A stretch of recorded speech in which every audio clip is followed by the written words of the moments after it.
Hello, नमस्ते मित्रों। आज मैं आपको कर्ण और कृष्ण इन दोनों के संवाद को बताने जा रहे हैं। अगर आपको अच्छा लगे तो इनको शेयर कीजिए। जब एक दिन कर्ण भगवान कृष्ण से मिलते हैं तो कर्ण भगवान कृष्ण को रोते हुए गिड़गिड़ाते हुए कहते हैं कि आपको सब भगवान मानते हैं, आप ही बताइए मेरा इस ज़िंदगी से क्या लेना देना है जो मुझे इतना कष्ट झेलना पड़ा। जब हमने जन्म लिए तो मेरी माँ खुद मुझे टोकरी में गंगा जी में बहा दिया। उनके बाद जब हम शिक्षा के लायक हुए और जब शिक्षा लेने गुरु के पास गए तो गुरु ने भी मुझे इनकार कर दिया। क्यों?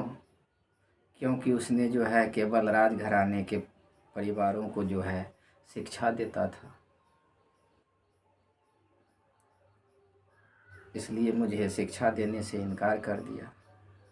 उनके बाद जैसे ही हमने बड़े हुए तो जब स्वयंवर हो रहा था, उस स्वयंवर में जब हम गए तो स्वयंवर में द्रौपदी ने मुझे शादी करने से मुझसे इनकार कर दिया। क्यों? क्योंकि मैं शूद्र पुत्र था। बताइए भगवान, इसमें मेरा क्या कसूर? जब इतना भगवान कृष्ण सुनते हैं तो उनके बाद कर्ण को समझाते हुए बोलते हैं,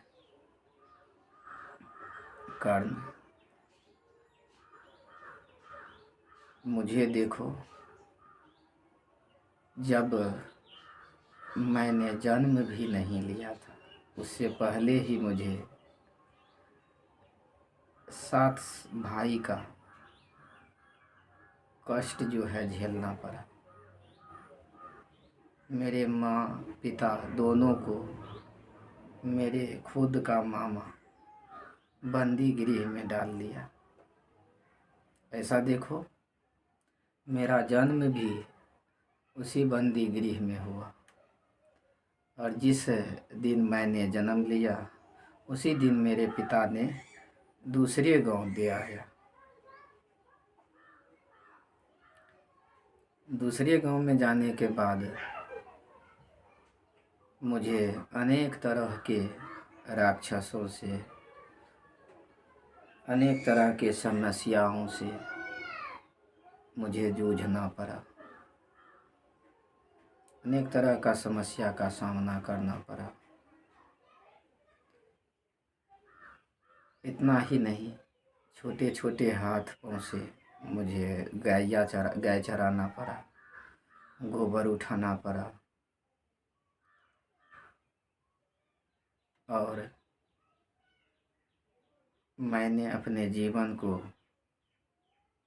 हंसी खुशी से जिया।